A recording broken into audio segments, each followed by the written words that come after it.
Hey guys, hope everybody's having a good day.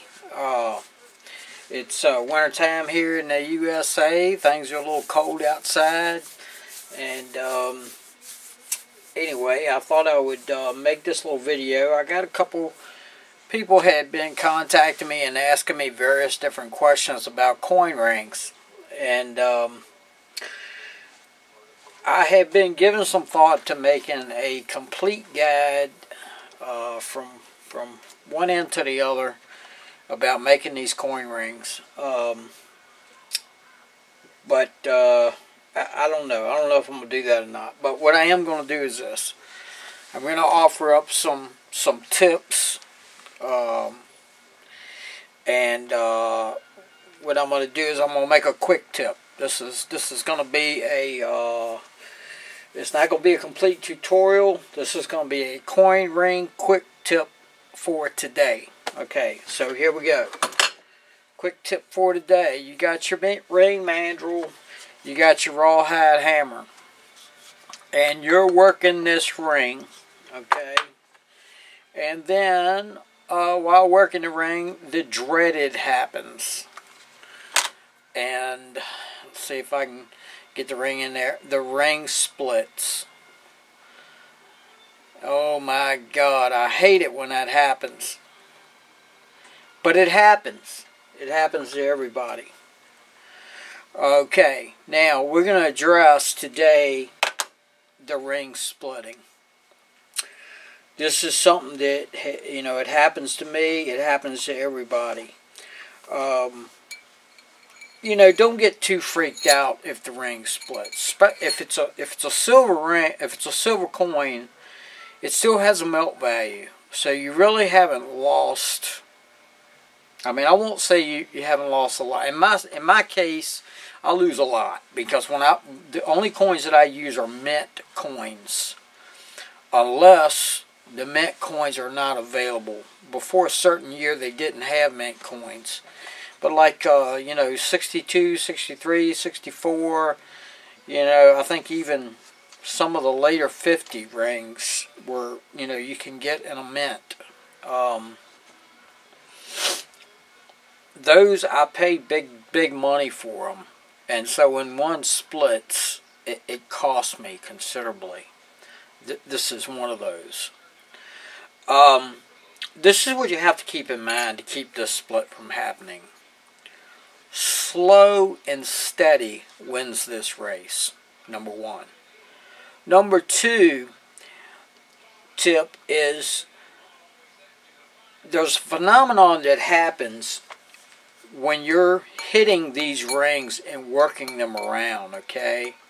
It's a phenomenon known as work hardening. When that happens, the harder the ring becomes, the harder the material in the metal becomes, the more brittle it becomes, and the more apt it becomes that it will split. So from time to time, what you will need to do is you will need to re-anneal this ring. Okay? You know, before you get it formed all the way over to where it needs to be, you may need to re-anneal it. Okay? Now, you know, you have to be careful when you anneal these rings because you can overheat them. So it's better to underheat them if at all possible.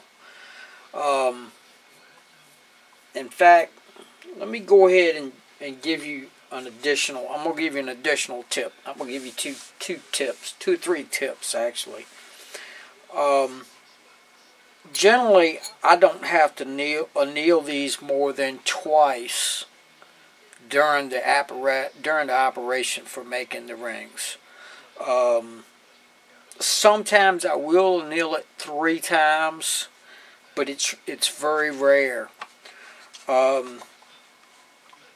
But typically, as you work this thing down the ring mandrel, when you get about halfway to where you need to be, to where it's going to be a ring, that may be a good point where you need to re-anneal it, okay, and soften the metal, because it becomes work hardened and it's going to split. Okay, not always, you know, it's just not an absolute, but after you get used to making these rings and start hammering them out, and you start to you know, you watch the metal, and you will be able to tell when the metal is getting ready to start splitting. Now, this is an exaggerated split, okay? This is, generally it doesn't split this big. You know, I did this so that you could see what I'm talking about. Generally, it'll start out with hairline splits and metal fatigue. Anyway, re-annealing it, that will help. That will help with that a tremendous amount. Tip number 2: do not overheat your rings, no matter what kind of metal they are, because if you do, this is what will happen. Let's see if I can get this thing to focus. Now, hopefully, you are able to see this. I'm going to turn the ring a little bit, and hopefully it's going to show up. But right in here, you can see where this actually, the metal actually bubbled. Okay. Now, there was 2 reasons for this to happen. One is it was overheated. The second reason is because there wasn't enough flux. The flux had dissipated, and I didn't reflux it quickly enough to keep it from doing this. What happens is you heat this thing up. Once it gets to a certain temperature, outside elements start coming into the metal, and it makes the metal react to those impurities that are in the air. Humidity, this type of thing, all affects this metal as you're heating it. So what the flux does, it actually does several things. Number 1, it cleans the metal and keeps it clean.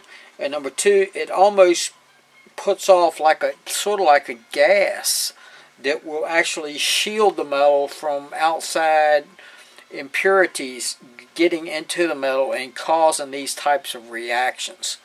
And these types of reactions most commonly happen because it wasn't fluxed. Okay,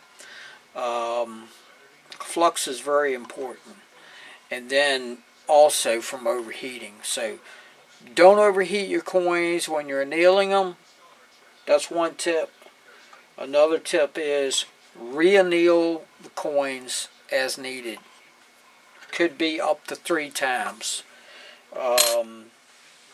Sometimes you can get away with doing it just 1 time. You know, sometimes it does take 3 times.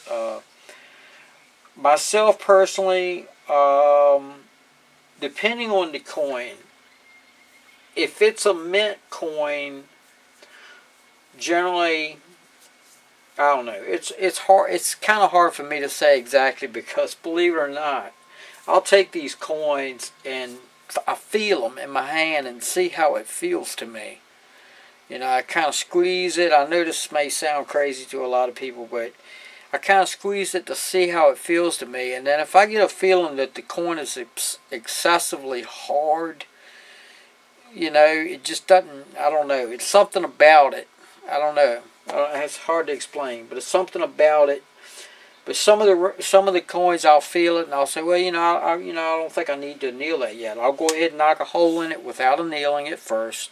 I'll knock the hole in it first, because if you anneal it and then knock the hole in it, then you've hardened this edge. When you knock the hole through there, you've work hardened the edge. And so now you've got a hard edge right there. I don't do that. I knock the hole through, then I anneal it. Then I put it on the mandrel and work it. And sometimes I'll knock a hole in it, I'll put it on the mandrel, and I'll get the initial bend. Okay, even if it's just a slight bend. And then I'll anneal it, and then put it back on the mandrel and proceed with some more bending and watch it. And if it looks like it's going to split, I'll pull it back off, reflux it again, re-anneal it again, let it cool down naturally, and that's another tip I'm going to give you. When I anneal, I do not quench. I do not heat and quench. I heat, and then I let it cool down naturally. Okay? You know, I've seen a lot of people heat them up and quench them in pickling solution and everything else. I don't do that. And the reason why I don't do that is, to me, when you heat a metal, okay, and then you cool it down rapidly in a quenching solution, it shocks the metal. Okay, you got all these molecules in there moving all around, and when you throw it in something cool like that, it just freezes them, you know, and that's really not what you want. When you heat it up, you get the molecules moving around and kind of spreading apart, and creating pockets in between these molecules and these elements, and then when it cools down naturally, they just kind of sit there. Okay, and that's what gives them their softness and their malleability, where you can work them around and create the shape that you need to create. So there you go. There's a couple quick tips on ring making. Not a total tutorial, but some very valid tips nonetheless. And I haven't seen anybody mention these tips anywhere. And I've probably looked at every coin, you know, I tell you, these coin rings, the popularity of selling them and buying them is nowhere near the popularity of making them.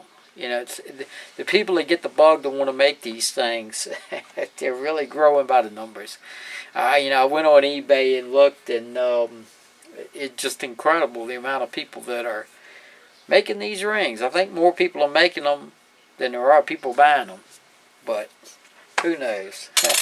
They do make great gifts, and they're a lot of fun to make. And anyhow, I hope you enjoyed the tip. And you know, maybe in the future I may do a couple more quick tips for making coin rings. Have a blessed day.